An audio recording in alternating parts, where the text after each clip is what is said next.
स्वागत है आपका उत्कर्ष क्लासेज की इस ऑनलाइन क्लास में। दोस्तों, हम बात कर रहे हैं विकारी शब्दों की। हमारा जो पिछली कुछ कक्षाओं से लगातार चल रहा बिंदु है विकारी शब्द, और इस विकारी शब्द में बहुत विस्तार से हमने इसके प्रकार जो 4 हैं उनमें से 3 पढ़ लिए। 3 कौन कौन से पढ़ लिए?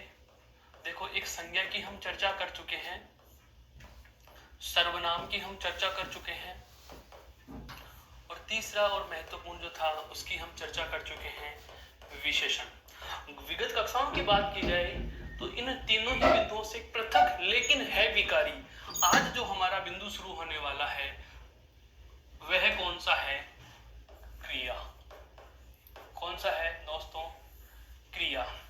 क्या होता है, किसे कहते हैं, क्या इससे प्रश्न बनते हैं, कैसे इस बिंदु के प्रश्नों का सही और कम समय में जवाब दिया जा सकता है, इन सभी पहलुओं पर आज हम चर्चा करने वाले हैं।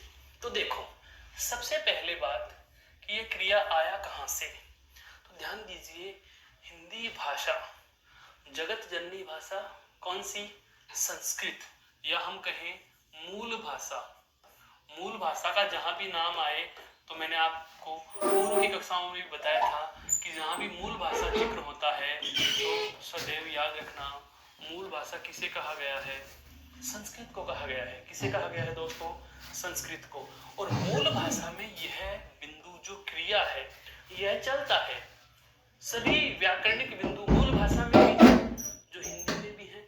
तो मूल भाषा में इस क्रिया बिंदु को जिस नाम से संबोधित किया जाता है, जाना जाता है, वह कौन सा है? धातु। क्या नाम है? धातु। अर्थात मूल भाषा में क्रिया का नाम क्या है? धातु है। या मैं कहूं कि क्रिया का मूल रूप क्या है? धातु है। क्रिया का मूल रूप क्या है? धातु। तो अब बात आती है कि क्या इस क्रिया धातु शब्द का हिंदी अनुवाद क्रिया होता है, या धातु को क्रिया ही क्यों कहा, या धातु का अर्थ क्रिया होता है, या धातु से क्रिया बनाई जाती है? क्या है, इस रहस्य को जानना बेहद आवश्यक है। तो ध्यान दीजिए, जैसे आपने धातुएं पढ़ी चल, धातु पढ़ी पठ, ये धातुएं हैं।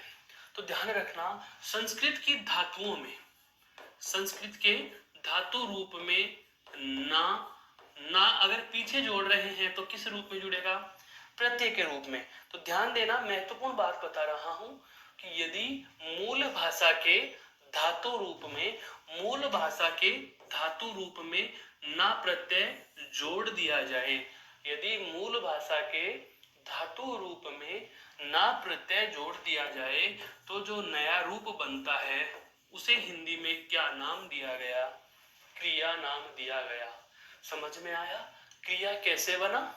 तो पुनः सुन लीजिए कि संस्कृत के जो धातु रूप होते हैं उनमें ना प्रत्यय जोड़ा है, और धातुओं में ना प्रत्यय जोड़ने से जो नया रूप बनकर हमारे समक्ष उत्पन्न हुआ उसे हम किस नाम से संबोधित कर रहे हैं? क्रिया के नाम से संबोधित कर रहे हैं। कैसे? जहां मैंने लिखा चल धातु है, ना प्रत्यय है, तो शब्द क्या बना? चलना। तो यह तो क्या हो गई दोस्तों? धातु। ना क्या है यहाँ पे? प्रत्यय। और बनी क्या? क्रिया। तीनों चीजें शायद आपके बहुत अच्छे से समझ में आ गई होंगी। पुनः सुन लीजिए, धातु में ना प्रत्यय जोड़ा, धातु में ना प्रत्यय, कौन सा प्रत्यय है? ना प्रत्यय जोड़ने से जो नया शब्द बनता है उसे ही हिंदी में क्रिया कहा जाता है। यह क्रिया की परिभाषा नहीं है, यह क्रिया का परिचय है। दोनों चीजें अलग होती हैं, एक होता है जानना, एक होता है पहचानना। हम इसकी पहचान की बात कर रहे हैं, हम इसे विस्तार से समझने का कोशिश कर रहे हैं कि क्रिया हिंदी में किस तरीके से निर्मित हुई। तो आप कहेंगे कि धातु रूप में ना प्रत्यय जोड़ने से जो नया शब्द बनता है हिंदी में उसे क्रिया नाम से जाना जाता है। धातु में ना प्रत्यय जोड़ने से बनने वाला रूप। आप चाहे तो इसको बेसिक से एक लाइन में नोट भी कर सकते हैं कि धातु रूप में ना प्रत्यय, धातु रूप में ना प्रत्यय जोड़ने से बनने वाला रूप हिंदी में क्या नाम से जाना जाता है? क्रिया के नाम से जाना जाता है, क्रिया के नाम से जाना जाता है। बहुत अच्छे से समझ लेना इस तथ्य को कि क्रिया कैसे बनती है। तो धातु रूप में ना प्रत्यय जोड़ने से बनने वाला रूप क्रिया के नाम से जाना जाता है। यह केवल इस क्रिया शब्द के बनने या हिंदी में क्रिया कैसे बनी उसका एक ब्यौरा था।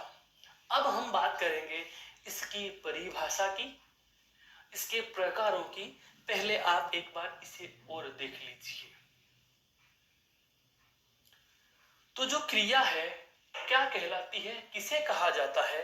तो दोस्तों क्रिया किसे कहते हैं इसके लिए हमें जानना है क्या कि यह एक शब्द है।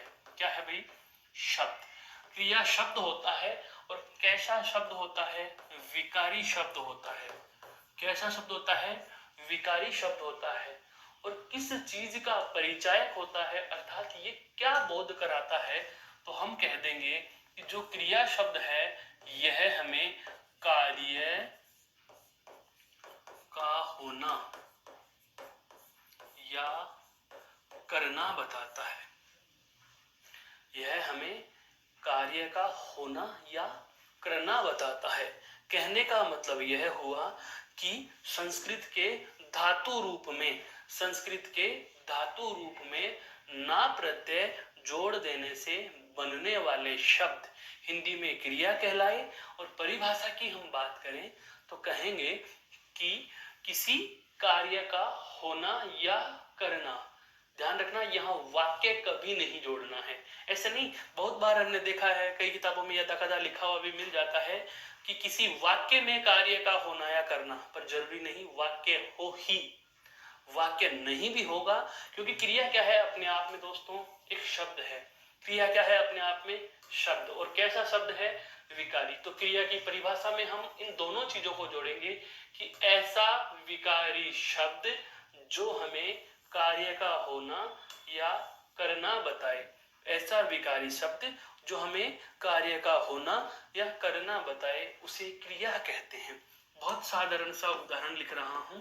मैंने लिखा राम चलता है। मैंने लिखा राम चलता है। यहाँ पर बहुत ही अच्छी बात जानने की और समझने की यह है कि राम कोई व्यक्ति का नाम है तो जाहिर सी बात है संज्ञा शब्द है। चलना, यह राम के द्वारा क्या किया जा रहा है? कोई ना कोई कार्य का करना बता रहा है। यहाँ पर जो ये चलना शब्द है दोस्तों, यह हमें क्या बता रहा है? कार्य का करना। कार्य का करना अर्थात यहाँ कौन सा कार्य हो रहा है? चलने का कार्य हो रहा है। तो चलना शब्द यहाँ पर क्या कहलाएगा? क्रिया कहलाएगा। क्या कहलाएगा? क्रिया। अब इसके हम मूल रूप की बात करें तो इसका मूल रूप क्या है? चल धातु है। क्या है दोस्तों? चल धातु। और चल धातु में हम अगर ना प्रत्यय जोड़ेंगे, अगर ना प्रत्यय जोड़ देंगे तो शब्द क्या बनेगा? चलना। तो मूल क्रिया कौन सी हो गई? चलना। और चलना से ही दूसरी जो क्रिया बनी हुई है वह कौन सी है आपकी? चलता है। यहाँ तक की बात आपके समझ में आ चुकी होगी। पुनः दोहरा देता हूँ, पूरी बात को बहुत ही आसानी से समझिए। क्या कि क्रिया क्या होता है? एक विकारी शब्द होता है जो हमें किसी भी कार्य का होना या कार्य का करना बताता है। किसी भी कार्य का होना या करना बताने वाले शब्दों को ही हम क्रिया नाम से जानते हैं, क्रिया के नाम से हम संबोधित करते हैं। और जैसा कि हमने देखा कि इन क्रिया शब्दों का निर्माण क्या कैसे होता है, तो मूल रूप क्या होता है इनका? धातु। और धातु में क्या जुड़ता है? ना प्रत्यय जुड़ता है। और ना प्रत्यय जुड़ जाने से क्या बनती है? क्रिया बन जाती है। यहाँ तक का आपका परिचयात्मक वर्णन अगर पूरा समझ में आ गया तो हम इसकी एक शब्दशः परिभाषा की बात करना चाहेंगे। तो एक बार आप इसको देख लीजिए, फिर हम परिभाषा लिखते हैं इसकी।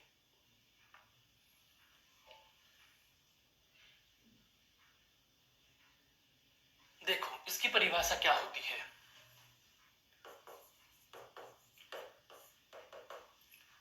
दोनों चीजों को समाहित करते हुए बता रहा हूं। इसकी परिभाषा में हम दोनों चीजों को जोड़ेंगे। क्या? मूल भाषा। मूल भाषा क्या है हमें पता है। मूल भाषा के धातु रूप में, मूल भाषा के धातु रूप में ना प्रत्यय जोड़ने से बनने वाले शब्द क्रिया होते हैं। मूल भाषा के धातु रूप में ना प्रत्यय जोड़ने से बनने वाले शब्द क्या होते हैं? क्रिया होते हैं, जो हमें किसी कार्य का होना या करना बताते हैं। जो हमें किसी कार्य का होना या करना बताते हैं। पुनः सुन लीजिए, मूल भाषा के धातु रूप में ना प्रत्यय जोड़ने से बनने वाले शब्द क्रिया होते हैं, जो हमें किसी कार्य का होना या करना बताते हैं। यह महत्वपूर्ण चीज है इस परिभाषा की, सार रूप में बात की जाए तो। फिर आता है महत्वपूर्ण तथ्य, जहां से परीक्षाओं में प्रश्न पूछना आरंभ होता है, या जहां से हमें परीक्षा के दृष्टि से प्रश्नोत्तरी तैयार करने में बेहद जानकारी आवश्यक है। वह है क्या? क्रिया के प्रकार। क्रिया के प्रकार। अब सीधे ही प्रकार नहीं पूछता है कभी। यहाँ पर भी बहुत सारे विद्यार्थी गलती कर जाते हैं, बहुत सारे मेरे विद्वान दोस्त गलती कर बैठते हैं कि सर क्रिया के प्रकार कितने होते हैं। यह प्रश्न उनको लगता तो ऐसा है कि सही पूछ रहे हैं, पर दोस्तों मैं बता देना चाहूंगा कि यह प्रश्न आप गलत पूछ बैठे। क्रिया के प्रकार कैसे?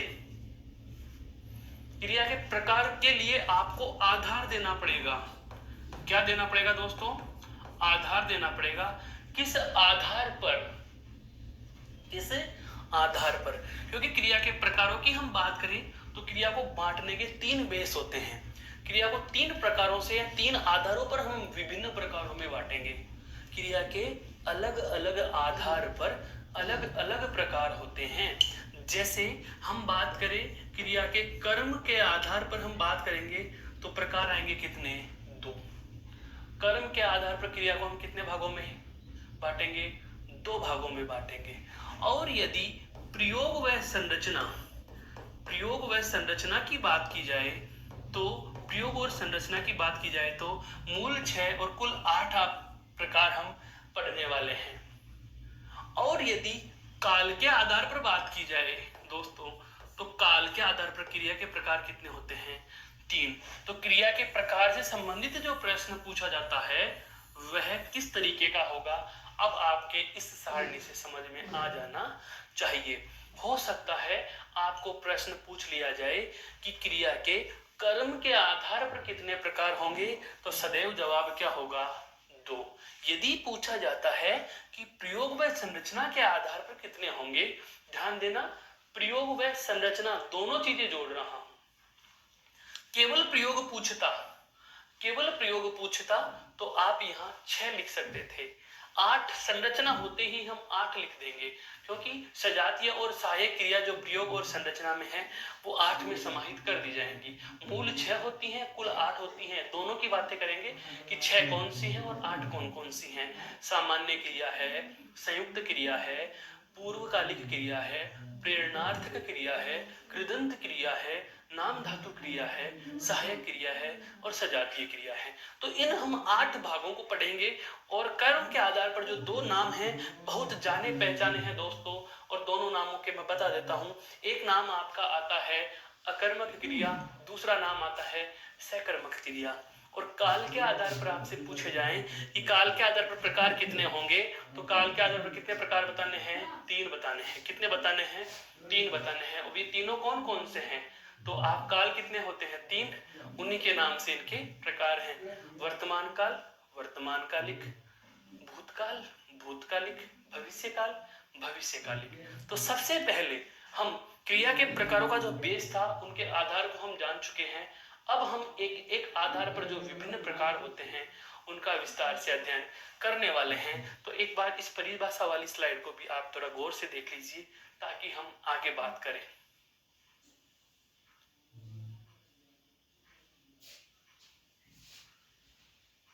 तो अब देखो, क्रिया के जो प्रकार होते हैं उन प्रकारों की हम चर्चा शुरू कर रहे हैं। सबसे पहले प्रकार किसके आधार पर ले रहे हैं? कर्म के आधार पर। किसके आधार पर दोस्तों? कर्म के आधार पर। और कर्म के आधार पर क्रिया के प्रकार कितने होंगे? दो। कर्म के आधार पर क्रिया के प्रकार कितने होते हैं? दो होते हैं। कौन कौन से होते हैं इनकी बात करते हैं। तो क्रिया के कर्म के आधार पर जो दो प्रकार होते हैं उसमें एक नाम है अकर्मक क्रिया और दूसरा नाम है सकर्मक क्रिया। क्रिया को कर्म के आधार पर दो भागों में बांटा जाता है। क्रिया के कर्म के आधार पर दो प्रकार होते हैं, एक अकर्मक क्रिया और दूसरा सकर्मक क्रिया। अब पहले बात करते हैं अकर्मक की, उसके बाद हम बात करेंगे सकर्मक की। तो दोनों को हम थोड़ा सा विस्तार देना चाहें तो ध्यान दीजिए, इस अकर्मक शब्द का यदि मैं शाब्दिक विच्छेद करूं, संधि विच्छेद नहीं, हम जान चुके हैं संधि क्या होती है, संधि विच्छेद नहीं, मैं शाब्दिक विच्छेद कर रहा हूं, अर्थात मैं शब्द का टुकड़ा कर रहा हूं। देखो, ए योग कर्म और आगे है कह। सकर्म का यदि शाब्दिक विच्छेद पढ़े तो हमें प्राप्त होता है स योग कर्म योग कह, अर्थात अकर्म के और सकर्म के। कर्म के दोनों में लिखा हुआ है, जो कॉमन होती है वहां से जवाब प्राप्त नहीं होगा। यहाँ पर कर्म मूल शब्द के साथ इधर तो उपसर्ग क्या जुड़ा हुआ है? ए, और यहाँ उपसर्ग क्या जुड़ा हुआ है? से। दोस्तों, हम पूर्व की कक्षाओं में जान चुके थे, जब हमने सर्वनाम की चर्चा की थी, निश्चयवाचक और अनिश्चयवाचक हमने जब जाना था, उसी समय आपको मैं बता चुका था कि यदि अ उपसर्ग जुड़ा हुआ होता है तो अ उपसर्ग का प्रयोग नहीं के अर्थ में होता है। किसके अर्थ में होता है? नहीं के अर्थ में होता है। और स उपसर्ग का जो प्रयोग है वो साथ में, किसके अर्थ में आता है? साथ में या सहित के अर्थ में आता है। किसके अर्थ में आता है? सहित के अर्थ में आता है। अब और भी सरल हो गया। बिल्कुल दोस्तों, यहाँ हम केवल नाम और परिभाषा और उदाहरण वाली पढ़ाई नहीं पढ़ेंगे, यहाँ हम एक तथ्य को जानेंगे कि वास्तव में यही नाम क्यों पड़ा, यही प्रकार क्यों बना, इसकी परिभाषा में जो शब्द बांधे गए हैं वो यही क्यों है। इन सब के हम कारणों की भी जानने की कोशिश कर रहे हैं। तो अकर्मक क्रिया अर्थात कर्म की अर्थात नहीं, ऐसी क्रिया जिसमें कर्म नहीं हो, ऐसी क्रिया जो कर्म साथ में रखती हो या कर्म सहित हो। कुछ समझ में आया? परिभाषाएं अलग होंगी, परिभाषाओं के शब्द अलग होंगे, परिभाषा भी मैं बताने वाला हूं कि शब्द से परिभाषा क्या होगी। केवल आपको इस बिंदु का भाव समझना है कि कर्म के आधार पर क्रिया के दो प्रकार हैं, एक अकर्मक क्रिया और एक सकर्मक क्रिया। अब मैं पहले बात करूंगा किसकी? अकर्मक क्रिया की। किसकी बात करेंगे? अकर्मक क्रिया की।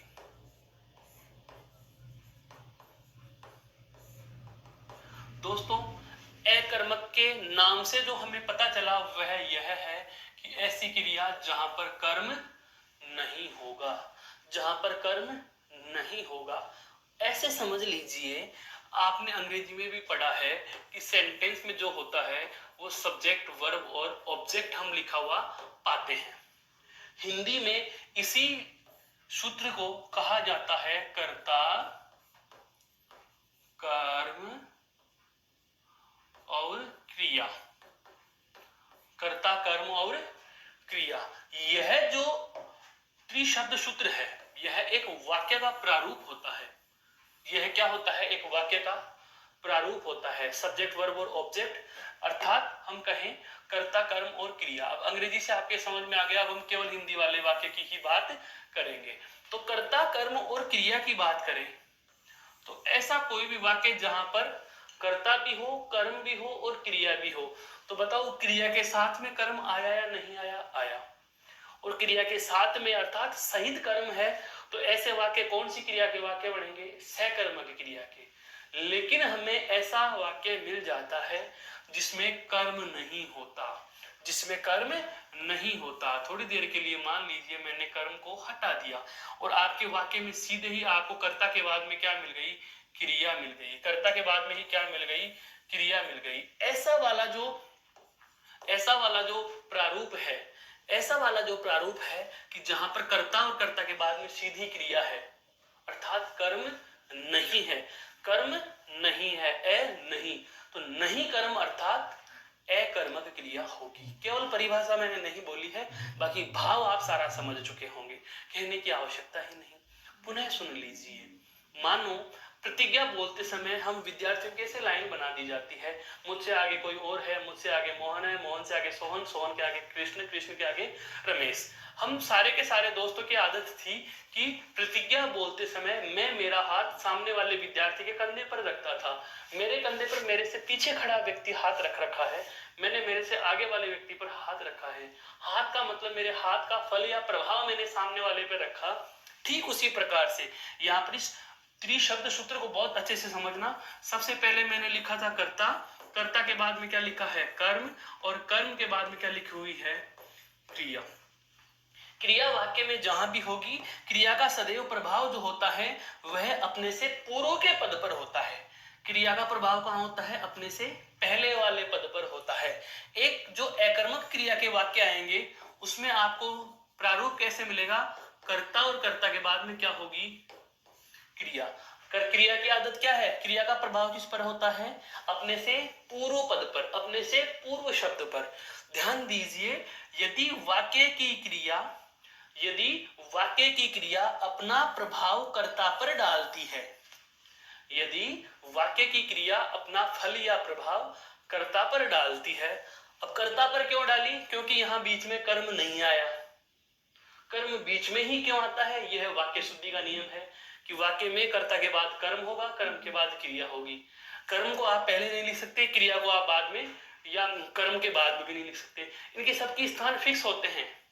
जो इनके वाक्य में पदों का क्रम होता है, किसी भी वाक्य में कौन कौन से पद कहाँ कहाँ लिखे जाएंगे, यह हम वाक्य शुद्धि में पढ़ेंगे। अभी हमें केवल इतना जान लेना है कि क्रिया अपना प्रभाव अपने से पहले वाले शब्द पर डालती है, अपने से पहले वाले शब्द पर डाल रही है। और ध्यान दे रहे हैं यहाँ पर कि क्रिया का प्रभाव यदि कर्ता पर पड़ता है, अर्थात वाक्य में कर्म प्रयुक्त नहीं होता, अर्थात वाक्य में कर्म प्रयुक्त नहीं। और जब वाक्य में कर्म प्रयुक्त नहीं होता तो ऐसी स्थिति को हम कौन सा क्या कहेंगे? अकर्मक क्रिया का वाक्य कह देंगे, अर्थात वह क्रिया क्या कहलाएगी? अकर्मक कहलाएगी। लेकिन यदि वाक्य की क्रिया अपना प्रभाव कर्म पर डालती हो, कर्म पर कब डालेगी? मैं अपना हाथ सोहन के कंधे पर कब रखूंगा? जब मेरे आगे सोहन होगा। सोहन नहीं है तो मोहन पे रखूंगा। सोहन नहीं है अकर्मक, और सोहन है अर्थात मेरे साथ में कर्म है। क्रिया के साथ में कर्म आ गया और साथ में या सहित कर्म हो तो उसे क्या कह देंगे दोस्तों? सकर्म, क्योंकि यहाँ पर कर्म प्रयुक्त हुआ है, कर्म प्रयुक्त हुआ है दोस्तों, यहाँ पर कर्म प्रयुक्त हुआ है। तो जब वाक्य में प्रयुक्त क्रिया के साथ कर्म हो तो वहां पर क्रिया क्या हो जाएगी? सकर्मक। वहां पर क्रिया क्या हो जाएगी? सकर्मक।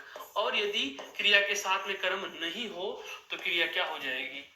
अकर्मक। शायद आप परिभाषा या इन शब्दों से संबंधित जो भाव था वह जान चुके हैं। अभी मैंने एक उदाहरण नहीं लिया है, उदाहरणों की चर्चा करते ही तो सारा दूध का दूध और पानी हो ही जाना है। पर आप पहले ये बताइए अपने विश्वास के साथ कि हाँ यह तथ्य समझ में आया। चलो ठीक है, बहुत अच्छी बात है दोस्तों। एक बार आप इस स्लाइड को देखिए ताकि हम नई स्थिति पे जाने, नए तरीके से इस बिंदु को समझने की कोशिश करें।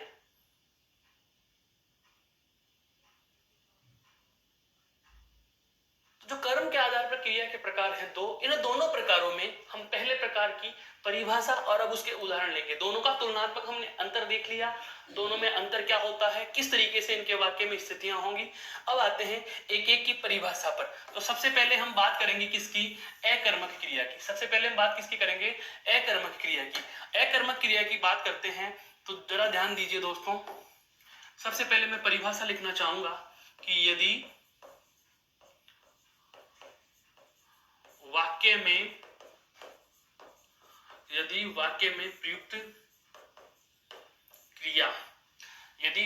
प्रयुक्त क्रिया का प्रभाव या फल, पर्यायवाची भी पता चल रहे हैं साथ में, यदि वाक्य में प्रयुक्त क्रिया का प्रभाव या फल कर्ता पर पड़ता हो,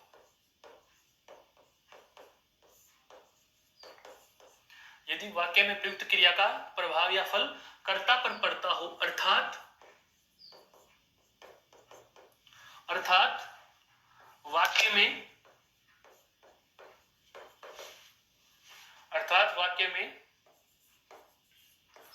कर्म प्रयुक्त नहीं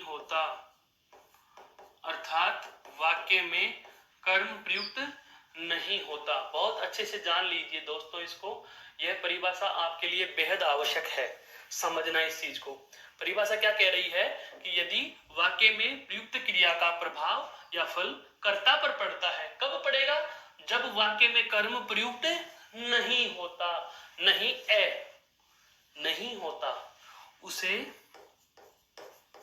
अकर्मक क्रिया कहते हैं, उसे अकर्मक क्रिया कहते हैं। यह तो एक सामान्य सी परिभाषा की बात है। अब एक उदाहरण से समझो, जैसे मैंने कहा राम सोता है, यह हम क्या ले रहे हैं? एक उदाहरण ले रहे हैं दोस्तों। क्या ले रहे हैं? उदाहरण ले रहे हैं कि जैसे राम सोता है, या और उदाहरणों की बात करें तो राधा चलती है। वाक्य में कर्ता क्या होता है पहले ये जानिए। कर्ता खूब सुना है आपने, कर्ता कर्ता कर्ता। कर्ता मतलब कार्य करने वाला। कर्ता वह जो क्रिया कर रहा है, कर्ता वह जो कर्म कर रहा है, कार्य कर रहा है। यहां पर सोने का काम किसने किया दोस्तों? राम ने। तो राम तो क्या हो गया? वाक्य का कर्ता। राम क्या हो गया? वाक्य का कर्ता। और सोना क्या है? किया गया कार्य अर्थात क्रिया। कर्ता भी है और क्रिया भी है। बताओ इन दोनों के मध्य कर्म आया क्या? नहीं। राधा कौन है? कर्ता। राधा कौन है? कर्ता। और चलना क्या है? उसकी क्रिया। तो बताओ इन दोनों के मध्य कर्म आया क्या? नहीं आया। तो इन दोनों ही वाक्यों में जो महत्वपूर्ण और कॉमन बात आई वह क्या है? दोनों ही वाक्यों में कर्म नहीं। और जब क्रिया के साथ कर्म प्रयुक्त नहीं होता, ऐसी स्थिति को हम नाम क्या देंगे? अकर्मक क्रिया नाम देंगे। क्या नाम देंगे? अकर्मक क्रिया नाम देंगे। क्यों? क्योंकि क्रिया का प्रभाव किस पर पड़ रहा है? कर्ता पर, अर्थात वाक्य में कर्म नहीं होता, अर्थात वाक्य में कर्म प्रयुक्त नहीं होता। तो क्रिया क्या हो जाएगी? अकर्मक हो जाएगी। मेरे अनुमान से यह बात आपके बेहद अच्छे से समझ में आ गई होगी। अभी हम इसके और ज्यादा डेप्थ में चलने वाले हैं। केवल एक बेसिक है, मजा तो इसी में आ गया, वो वाली बात सही है दोस्तों, लेकिन ये केवल एक बेसिक है। अभी हम उस बिंदु पर जाएंगे जहां से आप केवल शब्द को देख करके तुरंत जवाब दे देंगे अकर्मक है और सकर्मक है। कुछ सोचना, कुछ समझना नहीं, इतना चिंतित करने की जरूरत ही नहीं है।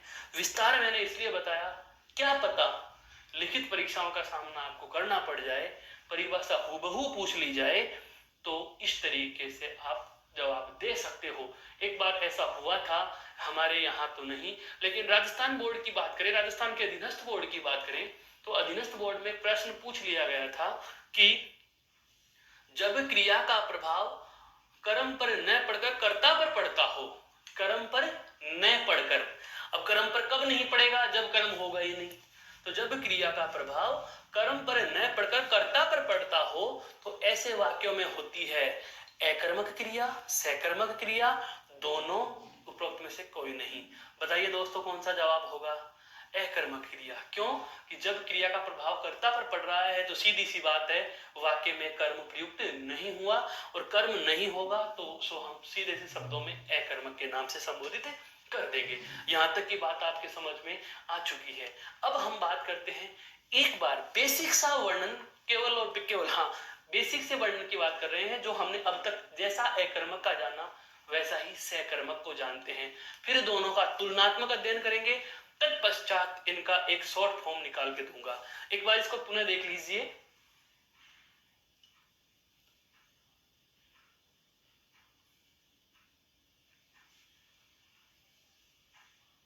देखो दोस्तों, अब हम बात करते हैं सकर्मक क्रिया की। किसकी बात करेंगे? सकर्मक क्रिया की। सकर्मक क्रिया अर्थात जो क्रिया का कर्म के आधार पर दूसरा प्रकार है उसकी बात करने वाले हैं, अर्थात इसका ठीक विलोम भाग है वो। देखो क्या होता है सकर्मक। मैं यहां लिख रहा हूं सकर्मक। सकर्मक क्रिया क्या होगी? देखो जरा इसको। सकर्मक यहां पता चल रहा है, सकर्मक क्रिया होगी, कर्म क्या होगा? साथ में। कर्म क्या होगा? साथ में। हमने ये जाना भी था, देखो यहां पर कि कर्म के आधार पर जो क्रिया का जो मूल रूप है, धातु का जो मूल रूप है, उनके साथ में कर्म प्रयुक्त होगा, उसके साथ में कर्म प्रयुक्त होगा। जैसे इसकी परिभाषा की हम बात करें तो यदि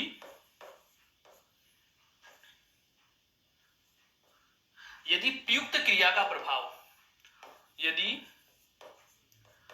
प्रयुक्त क्रिया का प्रभाव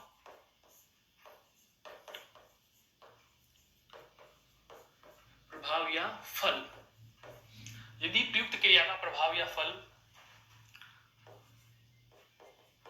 कर्ता पर न पड़कर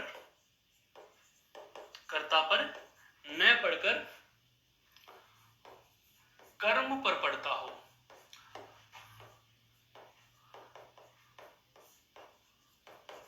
यदि प्रयुक्त क्रिया का प्रभाव कर्ता पर न पड़कर किस पर पड़ता हो? कर्म पर पड़ता हो। अर्थात हम सरल शब्दों में क्या कह सकते हैं दोस्तों? यह कह सकते हैं अर्थात वाक्य में कर्म प्रयुक्त होता है, अर्थात वाक्य में कर्म प्रयुक्त होता है, उसे सकर्मक क्रिया कहते हैं, उसे सकर्मक क्रिया कहते हैं। अर्थात मेरे कहने का आशय यह हुआ, बहुत ध्यान से सुनो, थोड़ी देर के लिए, 2 मिनट के लिए पूरी बात समझ में आ जाएगी। अकर्मक क्रिया में हमने यह जाना था कि वाक्य में कर्ता और क्रिया तो होने ही होने हैं, लेकिन कर्म नहीं था। तो क्रिया जो है अपना हाथ, अपना प्रभाव किस पर रख रही थी? अपने से पहले पर। और अपने से पहले कौन है? अगर कर्म होता तो कर्म पर रखती, पर कर्म नहीं है तो उसने हाथ कहां रखा? कर्ता पर। कहने का मतलब अपना प्रभाव कहां रखा? कर्ता पर। तो वाक्य में कर्म प्रयुक्त नहीं हुआ।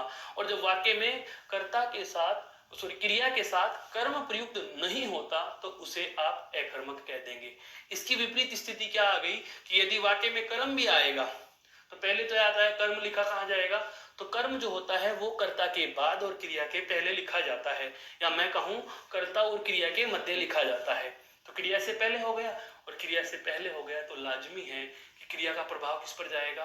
कर्म पर जाएगा। और जब क्रिया का प्रभाव कर्ता पर न पड़कर, बहुत अच्छे से समझो इस परिभाषा को, जब क्रिया का प्रभाव कर्ता पर न पड़कर किस पर पड़ता हो? कर्म पर पड़ता हो, अर्थात वाक्य में कर्म भी प्रयुक्त होता है, अर्थात वाक्य में कर्म भी प्रयुक्त होता है। बस ये 2 ही चीजें ध्यान रखनी है। सकर्मक का मतलब कर्म पर पड़ता है। क्यों? स यानी साथ में या सहित, कर्म साथ में या कर्म होता है, वाक्य में कर्म प्रयुक्त होता है। तो ऐसी स्थिति को हम क्या कह देंगे? सकर्मक क्रिया। अब देखते हैं इसके उदाहरण को। साधारण सा उदाहरण लेते हैं दोस्तों, जैसे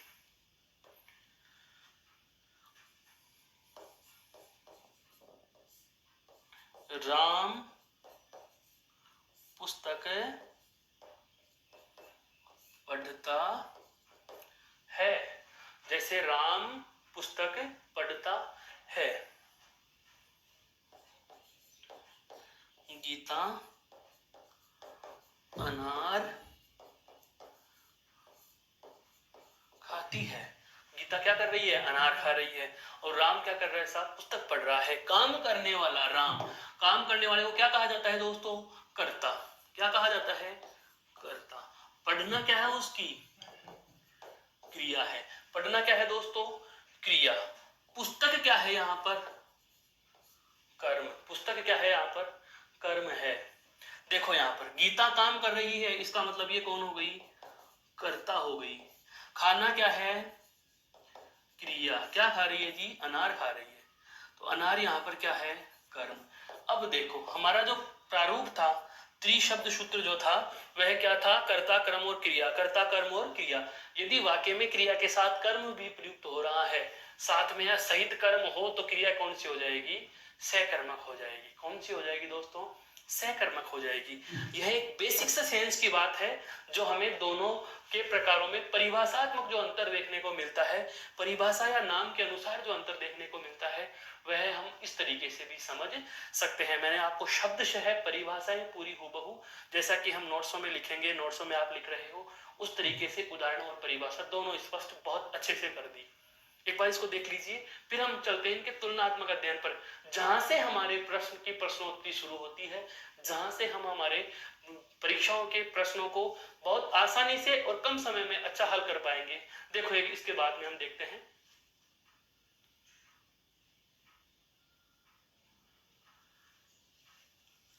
ठीक है, अब देखिए इन दोनों का हमें पता चल चुका कि सहकर्मक क्या होगा और अकर्मक क्या होगा, लेकिन केवल परिभाषाओं से ही काम नहीं चलता। केवल परिभाषा रट लेने मात्र से हम विद्वान या विदुषी नहीं बन जाएंगे। परिभाषा लिख लेने मात्र से ही या परिभाषा को सुन लेने मात्र से ही हम हर प्रकार के प्रश्न का जवाब नहीं दे पाते। देखो कैसे कैसे प्रश्नों का हमें सामना करना पड़ता है। नई सीट पर चलते हैं।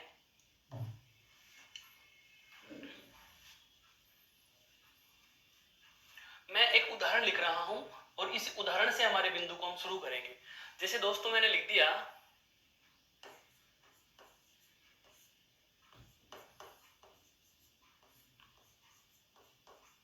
राम तेज चलता है। बहुत सरल सा ही लिखा है, लेकिन तथ्य बहुत अच्छे निकल के आएंगे। हाँ, राम तेज चलता है, गीता चलती है,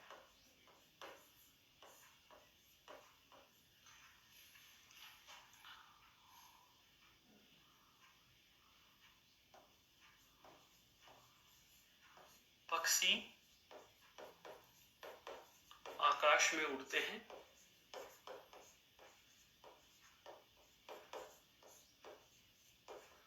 पक्षी आकाश में उड़ते हैं।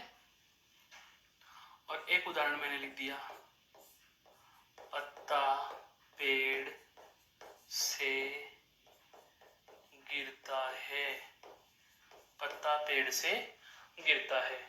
ध्यान देना, सबसे पहले तो इस उदाहरण को पढ़ते आपके जहन में आ रहा है कि सर हमने पेड़ से पत्ता गिरता है पढ़ा है, पत्ता पेड़ से गिरता है नहीं पढ़ा। कोई दिक्कत नहीं है, अभी बताऊंगा क्या अशुद्धियां होती हैं, क्या चीज सही है। देखो दोस्तों, राम तेज चलता है, राम चलने का काम कर रहा है, तो इसमें राम को मैं कह दूंगा करता है। भाई चलना क्या है? उसकी क्रिया। चलना क्या है दोस्तों? क्रिया है। यहां पर भी गीता करता है और चलना क्या है? उसकी क्रिया। चलना क्या है? उसकी क्रिया है। यहां पर देखो उड़ना क्या है? क्रिया। और उड़ने का काम कौन कर रहा है? पक्षी। तो ये क्या हो गए? कर्ता। यहां पर गिरने का काम किसने किया? पत्ते ने। तो पत्ता क्या हो गया? कर्ता। यहां तक समझ में आया आपके? अब देखो हमने पूर्व की सीट पे अभी अभी देखो हमने जाना था क्या कि वाक्य में कर्ता और क्रिया के मध्य क्या लिखा जाता है? कर्म। वाक्य में कर्ता और क्रिया के मध्य क्या लिखा हुआ है? कर्म। वाक्य में कर्ता और क्रिया के मध्य क्या लिखा हुआ है? कर्म। तो क्या मैं ये कह सकता हूं कि यहां पर भी कर्ता और क्रिया के मध्य ये कर्म है? और अगर आप इसको कह दोगे कि हाँ बिल्कुल सही है, तो मैं कह दूंगा ये तो गलत हो गया। ये गलत क्यों हुआ? वजह क्या है? इस बात को ही हमें जानना है दोस्तों कि क्या वाक्य के बीच में लिखा हुआ कर्ता और क्रिया के मध्य लिखा हुआ जो भी पद है वह कर्म है या नहीं है, कहां पर कर्म होगा, कहां पर कर्म नहीं होगा, पहले ये जानना सीखो, उसके बाद हम चलेंगे विशेष तथ्यों पर। ध्यान दीजिए, इस उदाहरण को देखो, राम पुस्तक पढ़ता है, इसको मैंने कर्म क्यों कहा, पहले तो ये जानो। हम दो ही शब्दों की बात कर रहे हैं, एक हमारे पास क्या है कर्ता और एक हमारे पास क्या है कर्म। दोस्तों आपको यह तो पता है कि कर्ता और कर्म ये दोनों के दोनों क्या होते हैं, कारक होते हैं। क्या होते हैं, कारक होते हैं। अब थोड़ी देर के लिए आपको धैर्य के साथ सुनने की बेहद आवश्यकता है कि कारक कोई सा भी हो, 8 के 8 कारकों में कोई भी कारक हो, चाहे वो कर्ता हो, चाहे वो कर्म हो, चाहे वो करण हो, चाहे वो संप्रदान हो, चाहे अपादान हो, चाहे संबंध हो, अधिकरण या संबोधन, 8 में से कोई सा भी कारक हो, जो भी हमारा कारक होता है वह या तो संज्ञा शब्द होगा या फिर सर्वनाम शब्द होगा। यह बात आपने अंग्रेजी भाषा में बहुत बार सुन रखी है कि सेंटेंस का सब्जेक्ट और ऑब्जेक्ट, सेंटेंस का सब्जेक्ट और ऑब्जेक्ट, सेंटेंस का सब्जेक्ट और ऑब्जेक्ट या तो नाउन होता है या प्रोनाउन होता है। नाउन का मतलब संज्ञा और प्रोनाउन का मतलब क्या हो गया, सर्वनाम हो गया। अब इन दोनों स्थितियों में हम देखें तो संज्ञा और सर्वनाम दोनों के दोनों ही कौन से शब्द होते हैं, विकारी। और विकारी किसे कहा जाता है, पूर्व की कक्षाओं में हमने जान लिया था कि जिनका क्या परिवर्तित होता हो, लिंग, वचन, काल और कारक, कि जिनका लिंग, वचन, काल और कारक परिवर्तित होता हो उन्हें क्या कहा जाता है, विकारी कहा जाता है। पता लगाओ, देखो राम व्यक्तिवाचक संज्ञा करता है, पुस्तक शब्द यहाँ पर क्या है, कर्म, पुस्तक कर्म कारक है। अगर यह वास्तव में कर्म है अर्थात संज्ञा या सर्वनाम होगा, और संज्ञा या सर्वनाम है या नहीं इसका पता लगा लेंगे, इसको बदल कर देख लेंगे। जैसे पुस्तक का लिंग परिवर्तन नहीं होता, लेकिन वचन बदल सकते हैं, पुस्तक का पुस्तकें, पुस्तक का क्या बना सकते हैं, पुस्तकें बना सकते हैं, पुस्तक का क्या बना सकते हैं, पुस्तकें, वचन बदल रहा है। तो लिंग या वचन के आधार पर इनमें बदलाव आ रहा है, तो बदलाव आ रहा है इसका मतलब विकारी है। अब एक बार आगे चलो, अब देखो इधर यहाँ पर तेज शब्द बचा हुआ है, तेज शब्द को मैं बहुवचन में लिखूं तो क्या तेजो लिख सकता हूं, नहीं। लिखा जा सकता है क्या, ये नहीं हो सकता। अर्थात इसमें वचन या लिंग के आधार पर कोई बदलाव नहीं हो सकता। और जो भी विकारी शब्द होते हैं उनमें लिंग और वचन के आधार पर क्या होता है, बदलाव होता है, और बदलाव नहीं हो सकता। इसका मतलब यह है, कैसा शब्द है, अविकारी। कौन सा शब्द है, अविकारी शब्द है। और जो अविकारी शब्द है वो किस रूप में आ रहा है, यहाँ पर क्रिया विशेषण के रूप में आ रहा है, जिसकी चर्चा हम अगली कक्षाओं में करने वाले हैं। इसका मतलब यहाँ पर तेज शब्द किसकी विशेषता बता रहा है, चलना क्रिया की, कि राम चल तो रहा है लेकिन कैसे चल रहा है, तेज चल रहा है। तो यह कर्म नहीं बल्कि यहाँ पर ये तेज शब्द क्या है दोस्तों, क्रिया विशेषण है। क्या है, क्रिया विशेषण है। कर्म तो नहीं आया ना, कर्म तो नहीं आया तो कर्ता आ गया, क्रिया आ गई, कर्म नहीं आया और कर्म नहीं है तो यहाँ भी क्रिया क्या कहलाएगी, अकर्मक। यह तो बेसिक सी चीज थी, समझ में आ चुकी होगी। आगे बढ़ो, पक्षी आकाश में उड़ते हैं, पक्षी आकाश में उड़ते हैं। अब यहाँ तो आप ये भी कह दोगे कि सर ये तो संज्ञा शब्द है, सर यह तो संज्ञा शब्द है। अब इसको बताओ आप अकर्मक कहोगे या सकर्मक, तो मैं कहूंगा कि इसको अकर्मक कहूंगा। फिर आपके जहन में प्रश्न उठेगा कि सर अभी अभी आपने कहा, अभी अभी आपने कहा कि जो संज्ञा शब्द है, जो संज्ञा शब्द है वे कर्म के रूप में प्रयुक्त होते हैं। बिल्कुल कर्म के रूप में प्रयुक्त होते हैं दोस्तों, लेकिन अब यहाँ पर देखने की बात यहाँ क्या है, में। और में कौन से कारक की विभक्ति होती है दोस्तों, अधिकरण कारक की विभक्ति होती है। कौन से कारक की विभक्ति होती है, अधिकरण कारक की। दोस्तों हिंदी के बहुत सारे विद्वान और विदुषी मेरे बहनों ने, मेरे भाइयों ने इसको इतना सरल और पेचीदा दोनों कहूंगा, सरल ऐसे बना दिया कि कुछ नहीं होता, पेचीदा इसलिए बना दिया कि सारे टॉपिकों को बांट बांट कर पढ़ाने लग गए। सारे टॉपिक जोड़ के पढ़ने हैं एक दूसरे से, सारे टॉपिकों में अंतर संबंध, सभी प्रकरणों में, सभी बिंदुओं में अंतर संबंध पाया जाता है। वो भी चीज बता रहा हूं कि यहाँ पर अधिकरण कारक की विभक्ति लिखी हुई है। और कारकों में ध्यान रखना, 1 से 8 जो कारक होते हैं उसमें पहले से 7वें कारक तक, अर्थात कर्ता से लेकर के कर्ता से लेकर के अधिकरण तक एक बेहद ही कॉमन बात है कि जहां कहीं भी कारक की क्या लिखी होगी, विभक्ति लिखी होगी। बहुत अच्छे से सुनना इन चीजों को, ये ऐसे तथ्य हैं जो किसी पुस्तक में नहीं मिलेंगे आपको। जहां कहीं भी कारक की विभक्ति लिखी हुई होगी, उस विभक्ति से ठीक पहला शब्द संबंधित विभक्ति का क्या होगा, कारक होगा। संबंधित का क्या होगा, कारक होगा।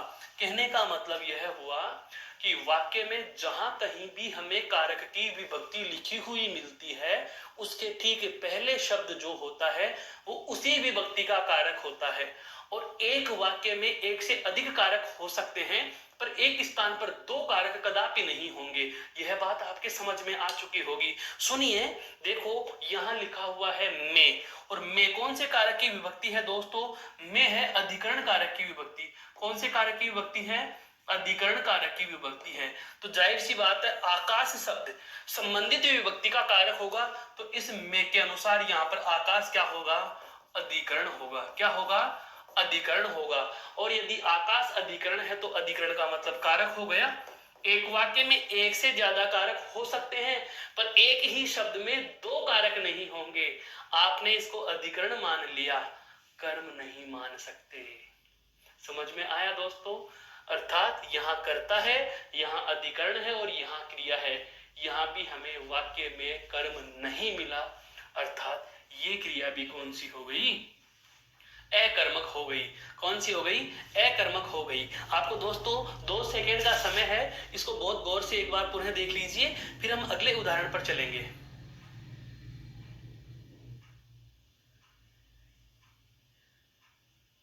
हाँ, तो अधिकरण कारक होने की वजह से हम यहाँ इसे अकर्मक मानेंगे। अब बढ़ते हैं अंतिम और बेहद महत्वपूर्ण उदाहरण पर, जो इस अकर्मक बिंदु के लिए बेहद आवश्यक है। सबसे पहली बात, पेड़ से पत्ता गिरता है, इसको हम नई सीट पर लेना चाहेंगे दोस्तों। तो जैसे वाक्य है हमारा, पेड़ से पत्ता गिरता है, और मैंने जो लिखा वह है पत्ता पेड़ से गिरता है। पत्ता पेड़ से गिरता है। पहले तो ये जानेंगे कि इन दोनों में से सही कौन सा है। तो दोस्तों शुद्ध कौन सा है, यह वाला। यह अशुद्ध है। क्यों, क्योंकि इसमें कौन सी अशुद्धि है दोस्तों, पद क्रम संबंधी। कौन सी है, पद क्रम संबंधी अशुद्धि है, अर्थात पदों का क्रम भंग हो गया। हालांकि किताबों में लिखा हुआ है, पर ध्यान रखना यह पद क्रम संबंधी अशुद्धि है। और क्यों है यह हम वाक्य शुद्धि में जानेंगे, अभी हमें वहां नहीं जाना। इसलिए इस बात को थोड़ी देर के लिए आप अपने जहन में बस सेव रखो। आगे के लिए आप हमें, मैंने आपको क्लू दे दिया कि हाँ इस बात को हम आगे आने वाली कक्षाओं में जानेंगे, लेकिन जब जानेंगे तब मैं इसे पुनः दोहराऊंगा। अभी हम क्रिया के संदर्भ से बात कर रहे हैं, तो जो सही उदाहरण है हम उसी की चर्चा करते हैं। देखो, पत्ता पेड़ से गिरता है, गिरना क्या है दोस्तों, क्रिया। गिरना क्या है, क्रिया। और काम करने वाला कौन होता है भाई, कर्ता। काम करने वाला कौन होगा, कर्ता। इसका मतलब यह हुआ कि इस वाक्य में कर्ता और क्रिया तो आ गई। अब आ गया बीच में शब्द, ये संज्ञा शब्द भी है, और संज्ञा शब्द है तो इसका मतलब कर्म हो सकता है, बिल्कुल हो सकता है कर्म। अब कर्म है या नहीं है, इस बात का हमें परीक्षण करना होगा दोस्तों। तो ध्यान दीजिए, यहां पर भी एक हमें कारक की विभक्ति लिखी हुई मिल रही है, और कारक की विभक्ति कौन सी, से कौन से कारक की विभक्ति होती है, एक तो होती है कर्ण और एक होती है अपादान। अब यहाँ पर कर्ण कारक है या अपादान है, वो चीज तो बाद में जानेंगे। पहले ये जान लीजिए कि इन दोनों में अंतर कैसे करें। कारक 2 विभक्ति 1, तो ध्यान दीजिए, कर्ण कारक की विभक्ति के रूप में यदि से का प्रयोग हो रहा है, तो जाहिर सी बात है से किसका अर्थ देगा, माध्यम या साधन का अर्थ देगा। किसका अर्थ देगा, माध्यम या साधन का अर्थ देगा। तो उस स्थिति में तो आप क्या कह दोगे, कर्ण कारक कह दोगे। लेकिन यदि ध्यान दीजिए, अपादान के रूप में से होगा, अपादान के रूप में से होगा, तो ध्यान देना वाक्य में भाव किसका रहेगा, अलग करने का भाव रहेगा या तुलना करने का भाव रहेगा। तो जब से का प्रयोग अलग करने या तुलना करने के संदर्भ से होता है तो कारक कौन सा ले लेंगे, अपादान ले लेंगे। और यदि से का प्रयोग माध्यम या साधन के अर्थ में होता है तो वहां कारक कौन सा ले लेंगे, करण ले लेंगे। अब यहां से लिखा हुआ मिल रहा है, अब पेड़ से गिरता है, पत्ता पेड़ से गिरता है तो अलग हो रहा है, और अलग होने के अर्थ में से का प्रयोग हो रहा है, तो यहाँ कौन सा कारक हो गया, अपादान कारक हो गया दोस्तों। कौन सा हो गया, अपादान। और अपादान का नाम सुनते ही फिर आपके जहन में एक बात आ जाएगी, वही जो हमने अभी अभी दोहराई है। क्या, इस स्लाइड को गौर से देखो। मैंने कहा था एक वाक्य में एक से अधिक कारक हो सकते हैं, पर एक स्थान पर कभी दो नहीं होंगे।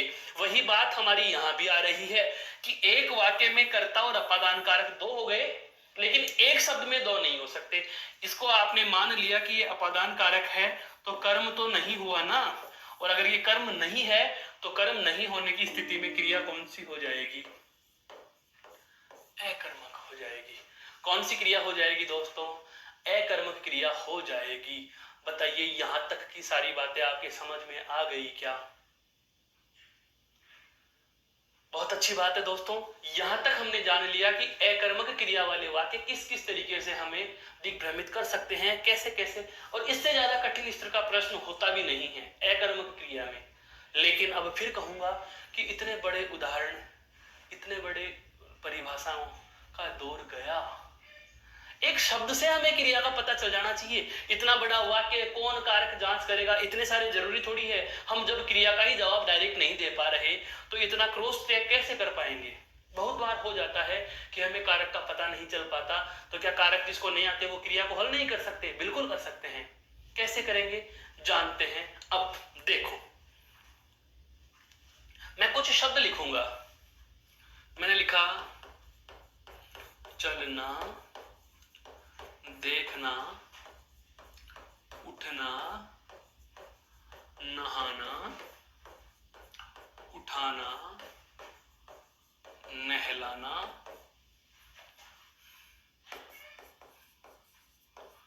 लिखना, पढ़ना, सोना,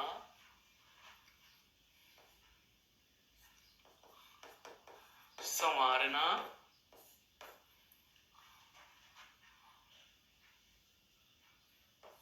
पीना, आदि आदि आदि। आपके जहन में और आ रहे हैं, 200 शब्द और लिख लो, कोई दिक्कत नहीं है। अब मैं आपको वह तरीका बता रहा हूं जहां से आप शब्द से भी आंसर दोगे। और शब्द से भी आंसर देने के लिए हमें एक शब्द याद रखना होगा दोस्तों, और वह शब्द है दोस्तों कौन सा, बहुत सारी किताबों में लिखा मिलता है कि क्या। क्रिया का जवाब क्या होगा, बिल्कुल क्या ही होगा। क्रिया का जवाब क्या होगा, क्या से होगा। क्या से आप सभी प्रश्नों का आंसर निकाल सकते हैं।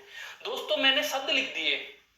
आजकल के वर्तमान के ट्रेंड के अनुसार हम बात की जाए तो परीक्षाओं में प्रश्न वाक्य देकर नहीं पूछता, क्रिया संबंधी जो प्रश्न पूछे जाते हैं वो अकेला पद देकर ही पूछ लिया जाता है। 4 विकल्प दे दिए, 1 2 3 4, ये लो जी, ये पहला विकल्प है, यह दूसरा विकल्प है, यह तीसरा विकल्प है, और यह चौथा विकल्प है। और प्रश्न है इनमें से अकर्मक नहीं है, इनमें से अकर्मक नहीं है। अब अकर्मक नहीं, इसका मतलब कौन सी है, सहकर्मक है। कौन सी है सहकर्मक और कौन सी है अकर्मक। आप चाहो तो इनके वाक्य बना सकते हो। देखो जैसे मोहन चलता है, श्याम टीवी देखता है, राधा उठती है, श्याम नहाता है, मोहन नहाता है, राकेश नहाता है, कोई दिक्कत नहीं है। अगर वाक्य हो तो भी आपको क्रियापद उठा लेना है, क्योंकि क्रिया तो शब्द है। पूर्व में सबसे पहली स्लाइड में हमने जान लिया था, ये देख सकते हैं आप कि क्रिया क्या होता है दोस्तों। क्रिया एक शब्द होता है। क्रिया क्या होता है, एक शब्द होता है। और क्रिया शब्द कैसा है, विकारी शब्द है। क्रिया शब्द कैसा है, विकारी शब्द है। बहुत अच्छे से जानने की बात है। ये देखो क्रिया शब्द क्या है, विकारी शब्द है। तो वाक्य से तो कोई लेना देना ही नहीं। इतनी देर तक तो हम वाक्य के वर्णनों की चर्चा कर रहे थे कि वाक्य क्या होता है, किस तरीके से वाक्य में भी आप क्रिया को जान सकते हो। लेकिन अब हम बात करें कि अंतर कैसे कर पाएंगे, तो आपको वाक्य दिया हुआ हो उस स्थिति में भी अकेला शब्द उठा करके अलग निकाल लेना है। अकेला पद कौन सा उठाओगे, क्रियापद को अलग कर लो और उनके पहले क्या लिख दो, क्या। कौन सा पद जोड़ेंगे, क्या जोड़ देंगे, क्या, क्या जोड़ दो, सभी के आगे क्या जोड़ दो, ये लो जी, मैंने क्या जोड़ दिया, क्या। और क्या जोड़ते हैं हमें पता है, इंट्रोगेटिव, प्रश्नवाचक, प्रश्नवाचक बन गए। क्या चलना, अगर चलाना होता, यहां पर लिखी होती क्रिया चलाना, क्या चलाना, काम चलाना, गाड़ी चलाना, साइकिल चलाना, ट्रक चलाना, तो जवाब मिलता है, जवाब मिलता है तो क्या होगा, सकर्मक। और जवाब नहीं मिलता तो इसका मतलब क्या है, अकर्मक। तो यह क्रिया क्या हो जाएगी, अकर्मक हो जाएगी। क्या देखना, टीवी देखना, क्रिकेट देखना, फिल्म देखना, कोई नाटक का रंगमंच देखना, किसी अन्य प्रकार के सुनहरे दृश्य को देखना, कोई नैनाभिराम दृश्य देखना, तो देखना, क्या देखना, कुछ न कुछ देखना, तो कुछ न कुछ देखना, इसका मतलब देखना क्रिया क्या हो जाएगी, सकर्मक।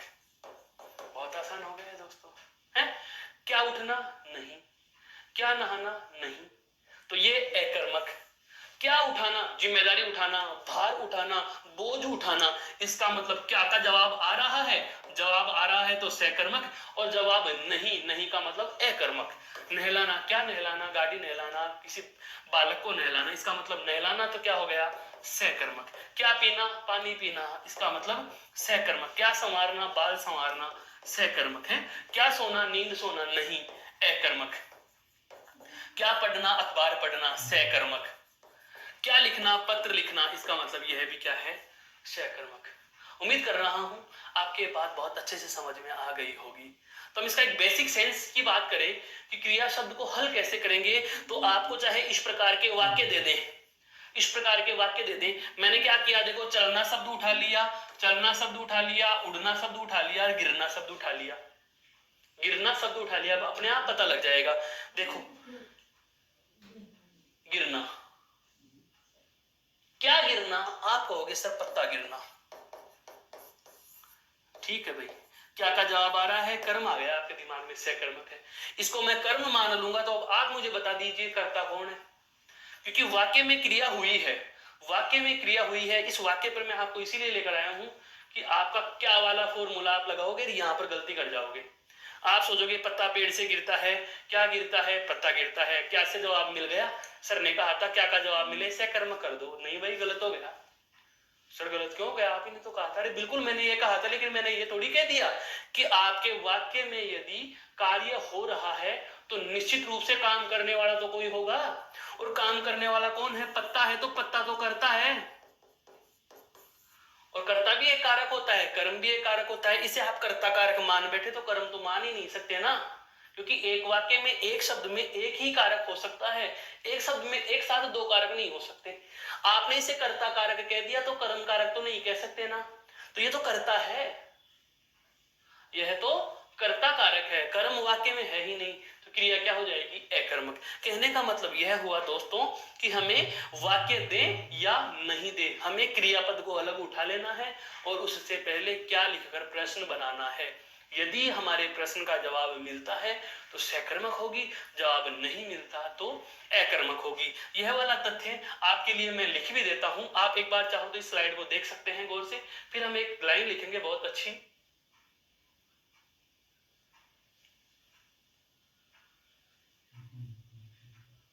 अब देखो, एक बहुत अच्छी बात लिखने जा रहे हैं और वह क्या है,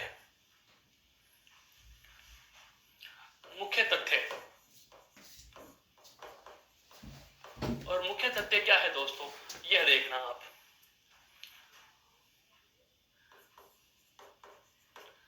क्रिया पद को अकेला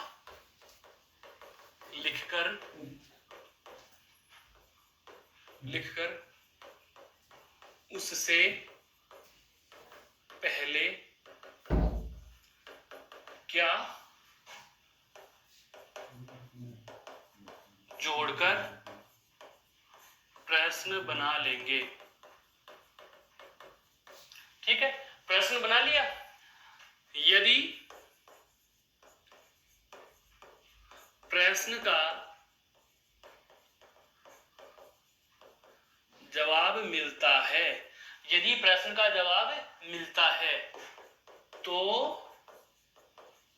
क्रिया क्या होगी, सकर्मक होगी। यदि प्रश्न का जवाब मिलता है तो क्रिया क्या हो जाएगी, सकर्मक। यदि प्रश्न का जवाब नहीं मिलता, यदि प्रश्न का जवाब नहीं मिलता तो क्रिया